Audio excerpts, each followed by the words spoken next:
I'm now joined via Skype by Dr. Erin McCandless, who's an associate professor at the School of Governance at Wits University, to explore this with us a little bit more. Prof, thanks very much indeed for joining us. Welcome to the program. Thank you. All right, so listening to Donald Trump last night, and I'm compelled to listen to him for some reason, and I end up sleeping late. But he always has something controversial to say, and I just wonder, is he doing this on purpose, or is he genuinely tone deaf? Well, I think he definitely has an agenda, and I think Governor Cuomo had it right. I mean, his agenda is very much aimed at ensuring his reelection and being perceived as a law and order president. So I think that is his agenda.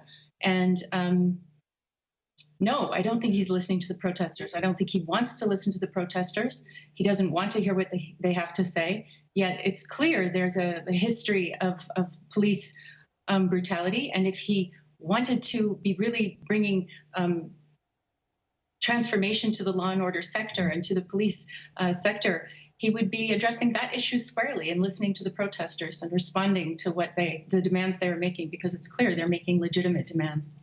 For the international community watching this, they must be in disbelief, because America's always prided itself as being one of the sort of bearers of democracy and equality and all things that's right with developed nations. But what they're seeing must be completely confusing.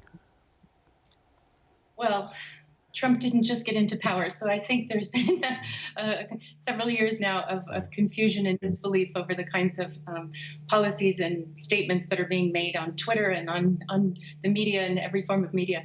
So I don't think this is coming as a surprise, to be honest, unfortunately. And I think, you know, the international community is in solidarity with many Americans. So I think we have to also maintain a strong focus on looking at the large numbers of protesters across the country, willing to protest even in, you know, conditions of unsafety given the pandemic.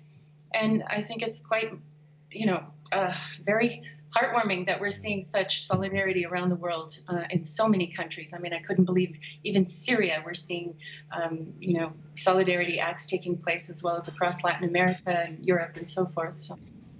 All right, so it's quite clear to a lot of people that he certainly has one eye on the prize, and that prize is a second term in the presidency. But if he's now coming up at odds with his governors across the country, saying that if you don't do what I tell you, I'm going to send my army in there, there must be a broad base of voters who probably are not reading into this thing, are not happy with what they're seeing, and are unlikely to support him in these elections at the end of the year.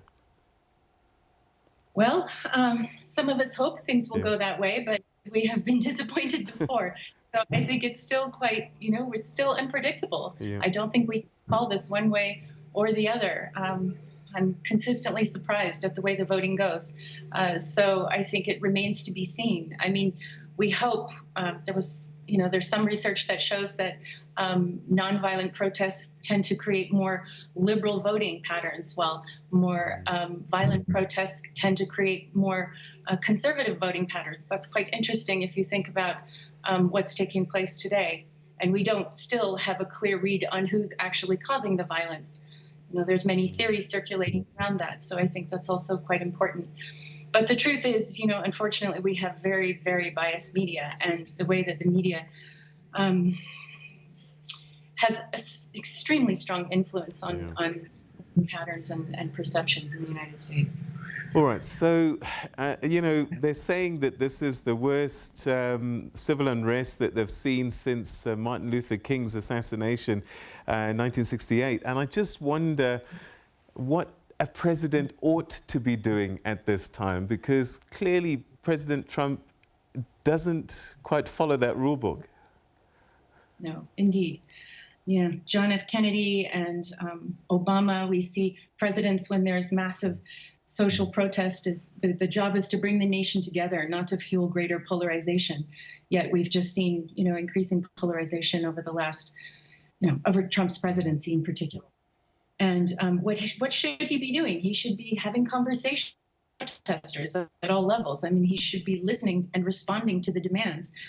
Protest is extremely important and plays a very key role in raising awareness and in calling leaders to account, as we're seeing all over the world the rise of protests and the increasing impacts of protest in very positive ways. So Trump should be taking some heed to this. I mean, in fact, he's actually has his own constituencies that he is supporting protests. So he certainly does believe in the power of protest.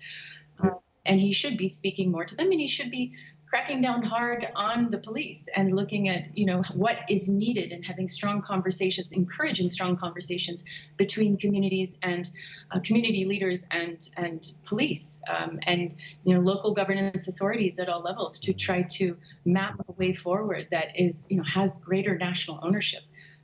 It's clear the social contract is in disarray in the United States, and it needs to be brought together, and that's what a strong leader should do.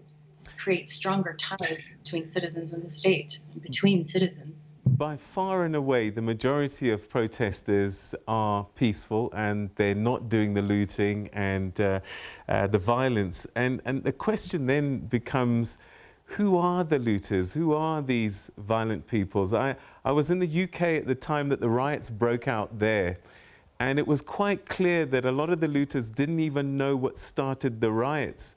That a black man had died in police custody, but there were young white kids stealing sneakers and coming in from out of town. And I was just curious, is this just a social thing, or could there be a third force, for want of a better word? I think there's probably multiple third forces, to be honest. On the right, on the left, I mean, certainly we see, evidence of neo-Nazi and right-wing forces. We also see, Trump's narrative, of course, is that it's left-wing anarchists, and there's also theories about Russian intervention. So there's still, I think, a lot that needs to be investigated and explained in that. And of course, there's also crime. I mean, people are hungry. They've lost their jobs.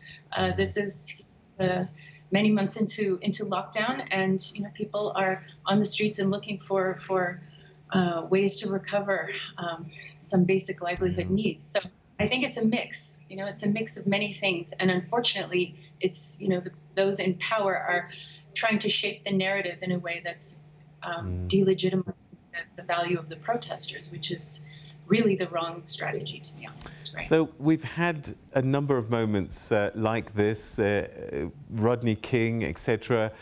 But there's something different about this. Perhaps we say that all the time, but maybe it's sitting on the back of COVID and all of this unemployment and economic malaise, perhaps, that's really stoking the fires even further. But could this be a moment where America is forced to actually deal with this one way or another?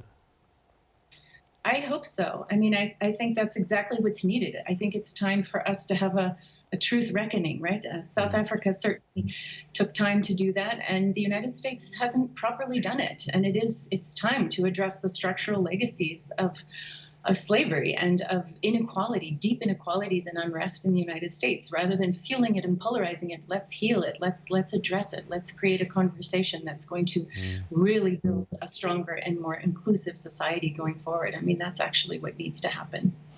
Why do you think that it's been allowed to go on for so long? I mean, the inequalities are obvious. The arrest rates are so biased against people of color. The statistics are there. So it's not as if we're trying to unearth the unknown. But for some reason, it's been allowed to continue. What causes that? It's a very good question.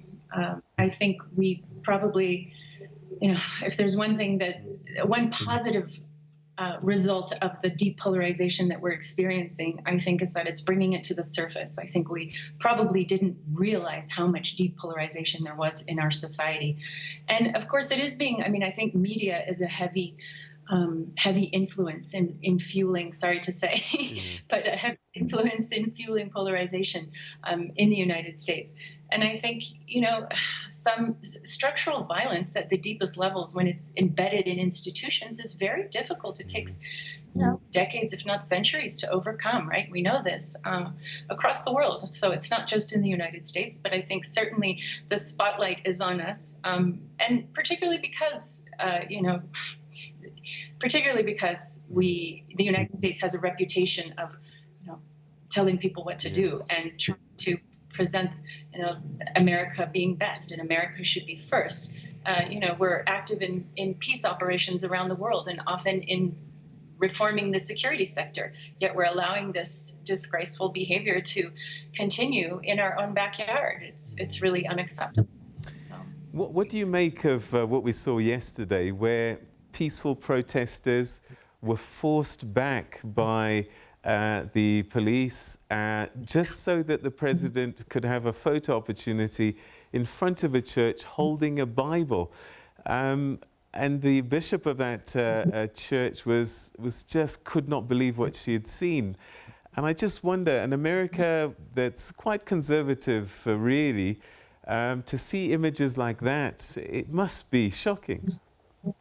It is shocking. It's disgraceful. It's embarrassing. It's shameful. I don't have an answer.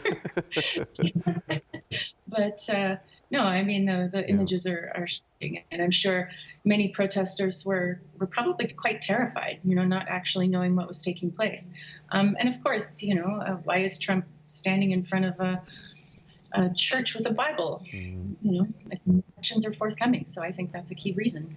All right, Prof, we're going to leave it there. Thanks very much indeed. I know that these kinds of conversations, especially when a certain president is involved, are not very easy to answer. But thanks so much indeed for the conversation this evening. Thank you. Thank you. All right, so that's Professor Erin McCandless, who's an associate professor at the School of Governance at Wits University.